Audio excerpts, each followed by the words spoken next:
The government of Burkina Faso has passed 4 powerful laws in Burkina Faso. So practically, lovely people, 4 laws, serious laws has hit Burkina Faso citizens or the country Burkina Faso. And among these laws are 2 important ones. The first one is how you as a Burkinabe citizen can be stripped off your citizenship even if you are a Burkinabe by birth. The second one is regard to the men who, after all the beautiful ladies in Africa and beyond, beautiful ladies with big nyash, when you go to South Africa, you have them there, You come to Ghana, our women are beautiful, you decide to go for brother man. Man to man is so unjust. Don't go to Burkina Faso. Don't go to Museveni's country also. So Burkina Faso have joined Museveni in declaring that, hey, we are protecting our values. Burkina Faso is rewriting history. Anyway, shout out to the people who always like the video before even watching. That's real support out there. Thank you so much. Now, Burkina Faso is rewriting history. After more than 35 years, the country has just updated its personal family code, a law that touches the very heart of society, marriage, family, inheritance, and even nationality.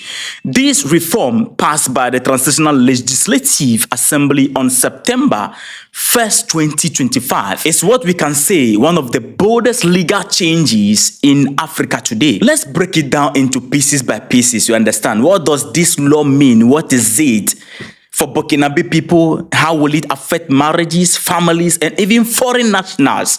And most importantly, how does this fit into Africa's broader struggle for cultural independence and sovereignty? Dive with me, family. Number 1 is the age of majority and marriage. This first big change is about age, lovely people. Burkina Faso has lowered the age of adulthood to 18 years for both men and women. Before, in Burkina Faso, lovely people, marriage was set at 20 years old. Now it is also 18 years, no longer 20 years, but 18 years also. But in the very special cases, this is according to the law, a judge may allow marriage at 16 years old. And this will only be approved for serious reasons. Serious, very serious reasons. It should be serious. And it shouldn't be anything violating minor. This is significant because in many societies, traditional marriage practices clash with modern laws. So by bringing the marriage age in line with social realities, the government of Burkina Faso is trying to balance culture with protection of minors. That is what is happening right now. And here is another groundbreaking move. Religious and traditional marriages in Burkina Faso are now officially recognized. First, it was not, but now it is officially recognized. But only if it is registered under the new code, which is guiding families and marriages, this time in Burkina Faso. For years in Burkina Faso, couples marry traditionally or in church without legal recognition. This has been happening a long time.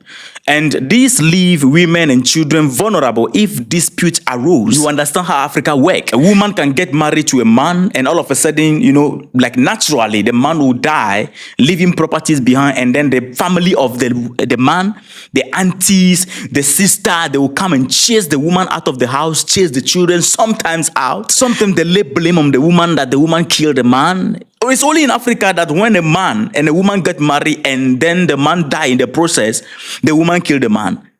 But when the woman died, the man did not kill the woman. And because there is no legal recognition, it has grown on in Burkina Faso and across Africa even, not only in Burkina Faso, leaving women and children vulnerable if this type of dispute arose. So this reform in Burkina Faso changed that. But lovely people, one rumor had to be addressed. People thought couples could switch from monogamy to polygamy and back again during marriage. What this means is that you married to one woman and all of a sudden you want to marry more women. You did not declare that prior to the marriage for everybody to know that you are choosing polygamy. But after the marriage, you go back to polygamy, and then all of a sudden you come back to, the justice minister shut this down. That principle was not adopted in the code. It said clearly that once you choose monogamy or polygamy, you stick with it. And there is one thing, lovely people, polyandry. That is where women or one woman can marry multiple men. That has been strictly banned in Burkina Faso. The government says society is evolving and they want to prevent confusion before it starts from somewhere. The second major law is about family, morality, and sanctions. This is the morality law. Let's talk about it. This code introduced a strong sanctions for what it called behaviors that threaten family values. Any behavior that threaten the family value. You know, when we talk about family, man and woman coming together and then they give birth. So anything that threatens that, which we know very well that if they take you as a man and me, they put us in the room for the next 10 years, we can't even reproduce. In the next 20 years, we can't even reproduce. That is a threat to family according to the code here. And somebody wake up and decide that they want to marry a dog. Somebody wake up and decide I want to marry my pet. You know, any behavior at all that, you know, promotes a threat against family values, including the promotion of homoginginingi, or nyash to nyash, man to man, brotherhood to brotherhood, hey, or related practices is now punishable by 2 to 5 years in prison plus fine. You will not just go to prison, you pay money. And if a foreigner is caught, the risk is simple. You will be expelled from the country.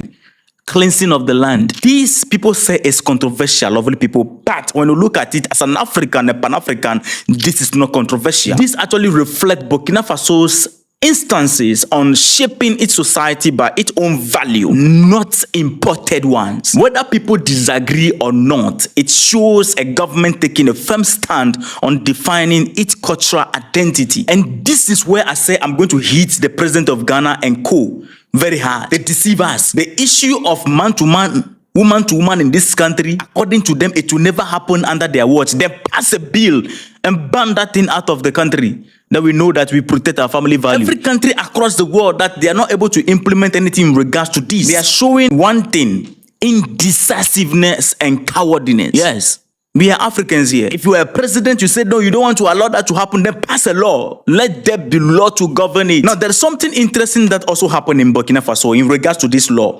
The law also allows a child's name to be passed according to community tradition. That is to acknowledge the importance of culture in shaping identity. This is what it means. When you are born in Ewe community and they are calling you Joseph, it doesn't make any sense. You should be Kojo, you should be Kofi, you should be Gauduna, you should be Numanake, Agbaze, Afojimi. When you are born in the north, you know, the name should come. When people mention your name, they should know that you are coming from the north. If you are coming from the Krobo, they should know that you are coming from the Krobo. If you are coming from Uganda, they mention your name. That is why I love Nigerians. They like to protect their culture. You see, Uchike, Ukechuku, Uchena, Chinezo, Chinedu, Chibuzo. You understand? You come to the Voseni and yes, that's what we are talking about. Mustafa. So our identity, name need to be recognized. When you mention the name, you know that you are coming from this aspect, this part. So the law allow and promote that for identity sake. You will not come from the voter regime, the Ewe land, and then they will be calling you Joseph, Mr. White. You are black like me. You are answering the name Mr. White. White for what? What are you white for? You are black like me. They are mentioning your name Mr. White. And you see a black man coming from the village deep down. Then he came to the city. And then before you realize his name is become Mr. White Joseph Anderson. Hey. Meanwhile, his real name is Numenake Agbaze.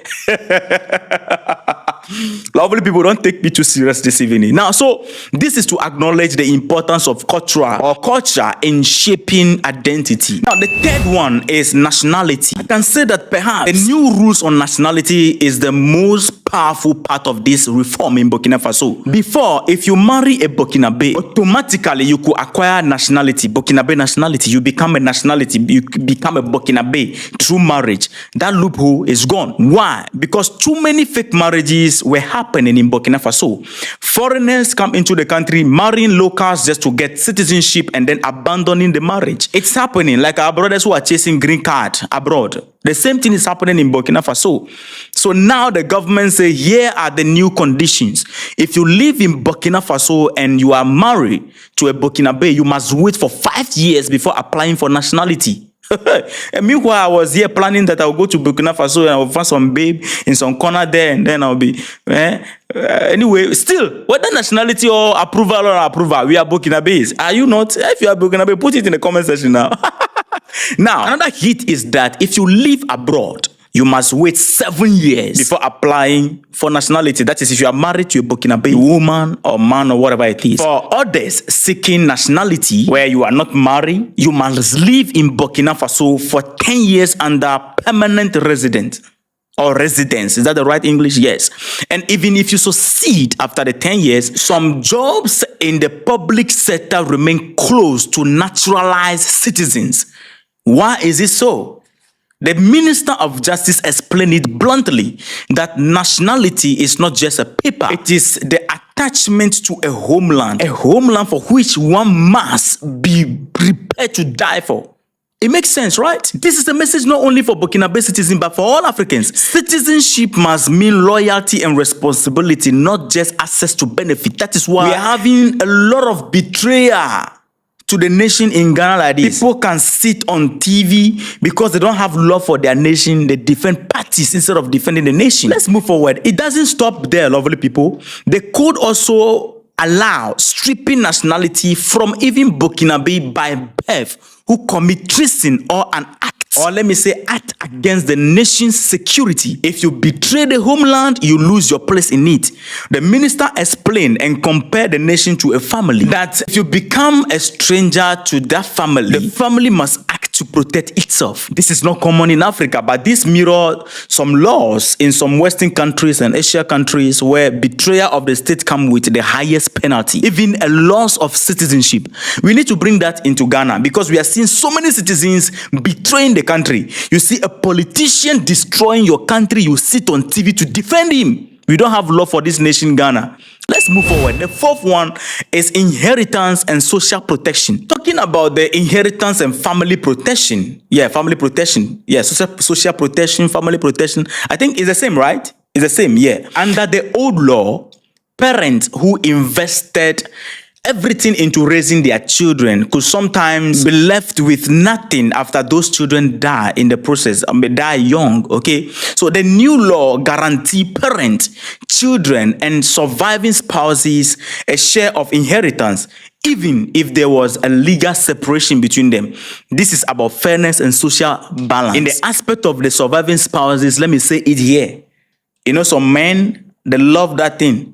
They can take a woman, the woman will build with them, and then at the top, they become big and they will build a whole lot of things with them, and then they will throw it into the dash and go for another nyash because that one is having more bigger nyash. Men have some attitude. Let me expose them to you women.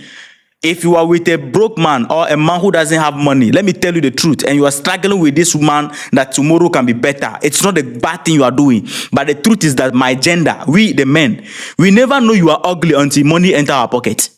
When we are poor, you are the best for us. We will go along with you. But the moment money enter, we begin to see that you are no longer our type. You are no longer beautiful. And this doesn't happen when money is not there. So be careful when you are doing that, all right? Thank you. Now, this is one of the most striking innovations. A mother in Burkina Faso can now request support for her unborn child from any man she suspects to be the father.